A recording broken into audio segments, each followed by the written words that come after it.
On veut un manager empathique, on veut un manager bienveillant, on veut un manager authentique.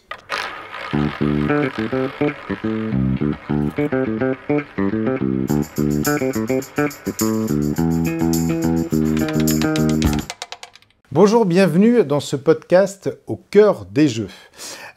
On parle, depuis le dernier épisode, de la génération Z. On a parlé des caractéristiques de cette génération Z, de leur vision du monde. Et maintenant, on va parler avec notre invitée Élodie Gentina de leur place dans leur entreprise, de leur engagement, de leur attente vis-à-vis de leur employeur, et également de donner des clés pour les manager, pour les fidéliser. Alors avant d'aller plus loin, on leur a posé une question, c'est qu'est-ce qu'ils attendent de l'entreprise ? Moi, ce que j'attends d'une entreprise, c'est déjà un bon esprit d'équipe, une entreprise qui comprend l'importance de ses employés, qu'une entreprise n'oublie pas que sans ses employés, elle ne fonctionnerait pas. Il y a des entreprises qui l'oublient, il y en a qui le prennent très au sérieux. Ce que j'attends de la future entreprise, c'est un bon cadre de travail, une assez bonne entente générale dans l'entreprise, le fait que ce soit une bulle, qu'on puisse travailler sainement et efficacement. Apprennent le plus de choses possible pour pouvoir vivre correctement. Que ce soit les manières de parler, de faire.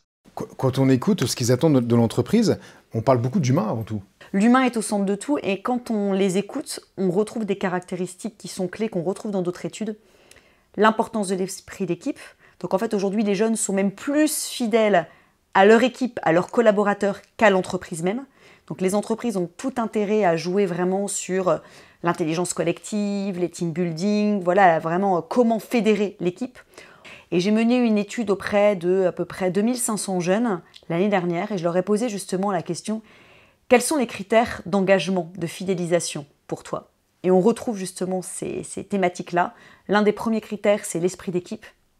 Un des deuxièmes critères, c'est renouveler ses compétences en permanence, apprendre en permanence. On a aussi le rapport à l'international, on a aussi la rémunération, bien évidemment. Et d'ailleurs, il y en a un qui le dit, hein, le salaire est important, mais aujourd'hui, le salaire ne suffit plus. C'est attractif, mais ça ne suffit plus pour fidéliser et engager. Ils vont attendre d'autres caractéristiques qui sont clés liées à l'humain. On va parler maintenant du management de cette génération Z. Ton dernier bouquin, justement, aux éditions du Node, parle de ça et parle de manager. Et on leur a posé la question à nos élèves, à nos anciens élèves, justement, qu'est-ce qu'ils attendent de leur manager ? Les chefs, j'attends d'eux qu'ils aient, encore une fois, cette empathie-là, de se dire qu'ils sont, pour la plupart, passés par là où on est passé, pour en arriver là où ils en sont. Et oui, qu'ils oublient pas qu'ils ont aussi eu des difficultés, etc. Et voilà, donc encore une fois, c'est une question d'empathie, complètement. Soit une personne sage, pouvant superviser tout en étant accompagnateur, tout ça dans la bonne balance. Qui soit juste, que ce soit dans le boulot ou dans les moments assez personnels, qui me disent les choses en face et vraies, et pas prendre d'ambiguïté. Moi, je prends les remarques. Moi, tout ce qui est remarque, le fait de me dire justement qu'est-ce que je peux faire, pour moi, c'est toujours un plus. Et j'adore ça, en fait. Mais il y a des manières de faire. Et ça, c'est une autre question, je pense. Même chose, on voit que le manager, il y a aussi un côté humain aussi. Complètement, on passe d'un manager sachant à un manager coach. On veut un manager empathique, on veut un manager bienveillant, on veut un manager authentique, qui nous dise la vérité, qui soit transparent. Ça, c'est très important. Ils n'aiment pas le greenwashing. C'est pareil dans les entreprises, hein. Voilà, si on leur vend du discours qui est faux et derrière, il n'y a pas d'action, ils vont être très fâchés. Ils vont en parler à toute leur communauté et derrière, ce sera du bad buzz sur les réseaux sociaux. Donc, on recherche un manager qui soit respecté non pas uniquement par l'âge ou par son background ou par son niveau d'études, mais pour un jeune, un manager sera respecté s'il est crédible, s'il est bienveillant, s'il est empathique, s'il sait être à l'écoute de leur vie perso comme de leur vie pro. Donc on voit bien qu'on a une imbrication des sphères, vie pro, vie perso, et puis un manager authentique et juste. Et ça, ce sont des éléments sur lesquels les entreprises doivent travailler, non pas uniquement les hard skills, mais aussi comment développer les soft skills, c'est le côté humain. Ça veut dire que le management vertical, c'est un peu old school maintenant ? Complètement. Mais aujourd'hui, les jeunes n'en veulent plus.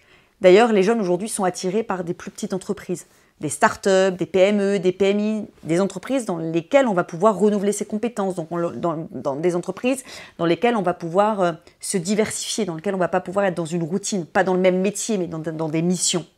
Donc on voit bien que l'image d'une entreprise, la notoriété d'une entreprise, c'est un plus, mais ça ne suffit plus. Ils vont rechercher d'autres critères, l'équilibre de vie, l'apprentissage, la formation, l'esprit d'équipe. Dans le milieu des casinos, c'est un milieu qui est hyper réglementé. Il faut respecter les règles de jeu à la lettre. Mais c'est un peu paradoxal par rapport à ce monde des casinos. Alors, comment on peut faire? Alors, les règles, il faut les expliquer. Et après, au-delà de ce travail-là et de cette mission, on peut peut-être aussi réfléchir à leur donner d'autres missions pour les responsabiliser. Voilà, par exemple, créer un collectif de jeunes au sein d'un casino en leur demandant des idées pour innover sur le casino de demain, des idées pour travailler sur l'esprit d'équipe, pour plus fédérer ensemble. Qu'est-ce qu'on peut faire demain en termes de team building ou voilà, de se voir au dehors du casino, de réfléchir à la vision de demain du casino. On les met trop sur des missions, leurs missions à proprement parler, et les jeunes sont fatigués de la routine. Ils ont aussi envie d'être nourris par autre chose. Et donc, ils peuvent aussi être créatifs, peut-être dans la stratégie de demain du casino, dans la vision de demain du casino, et aussi les faire travailler sur l'esprit d'équipe. On va parler de fidélisation. Il faut savoir qu'il y a une stat que j'ai vue dans ton livre. Il y a 44% des jeunes qui ne savent pas s'ils souhaitent exercer le même métier toute leur vie. Donc on retrouve la notion du changement. Et seuls 26% d'entre eux se projettent dans la même profession. On a demandé à nos élèves pourquoi ils resteraient dans l'entreprise ou pourquoi ils partiraient. Donc je propose, c'est d'écouter. Les raisons qui me font rester, c'est que la cohésion d'équipe est incroyable. Moi, je me sens très bien avec les collègues que je suis. Ils me rassurent, ils me disent ce qu'il faut faire, ce qu'il ne faut pas faire. Et même l'ambiance du club est assez apaisante. Peut-être de voir que je me sens bien et que en même temps, mon niveau, en fait, moi, ce que j'aimerais, c'est plus tard continuer à m'améliorer, en fait. Ce qui pourrait me faire rester, c'est justement la bulle où on se sent bien, où on peut travailler efficacement, la bonne entente. Où en fait, on se lève le matin et on se dit, ah, ça va être une bonne journée, je vais au travail. La raison qui pourrait me faire partir, c'est le fait d'avoir l'impression, en fait, de stagner. Que j'ai vu ce que j'avais à voir dans le club actuellement, que je pense que c'est pas un club qui est fait pour moi par rapport à comment est géré le club. Qu'est-ce qui pourrait me faire partir? Alors là, tout de suite, rien. Mais je suppose, en me mettant dans la place de quelqu'un qui est croupier depuis plusieurs années, peut-être un manque d'éthique ou un manque de relationnel entre les employés, etc. Ça pourrait peut-être bloquer ou tout simplement un manque d'évolution. S'il y en a qui se sentent bloqués dans leurs évolutions, ils veulent partir pour aller voir ailleurs, c'est entendable aussi. Alors justement, quand on les écoute, on parle de cohésion d'équipe, etc. Ils ne parlent pas du tout de salaire, ils ne parlent pas forcément d'évolution non plus. Aujourd'hui, on va être sur une fidélité qui va être beaucoup plus pluridimensionnelle. Ils parlent de l'émotionnel. Voilà, j'ai besoin de me sentir bien dans l'entreprise. L'entreprise devient un lieu de vie dans lequel on se sent bien, dans lequel on peut s'épanouir. Le travail est un moyen d'eux. On parle de fidélité sociale, voire collaborative. On n'est plus fidèle à nos collaborateurs, voilà, qui deviennent nos copains, avec qui on a envie de passer du bon temps, qu'à l'entreprise même. On parle de fidélité aussi éthique, le sens, la valeur du travail. Voilà, j'ai besoin aussi d'être dans cet esprit-là. On parle de fidélité intrapreneuriale, d'ailleurs ils l'ont dit, ce besoin d'apprendre, de faire des essais, des erreurs, mais toujours ce besoin de se nourrir et d'apprendre, la formation, l'apprentissage. Donc ça, c'est important de les nourrir et de montrer comment on peut évoluer au sein d'une même entreprise, mais aussi en apprenant. On est sur une approche plutôt pluridimensionnelle de la fidélité. Donc on voit bien que le salaire, bien évidemment, c'est un critère qui reste important, puisqu'ils ont besoin d'un salaire à la fin du mois, bien évidemment. Hein, on a besoin d'argent pour vivre. Mais on est aussi sur d'autres dimensions. Le salaire ne suffit plus. Et donc cette notion d'engagement pour les fidéliser, ça marche aussi pour l'absentéisme, parce que là, certains casinos, ou les casinos en général, connaissent pas mal d'absentéisme sur cette génération Z.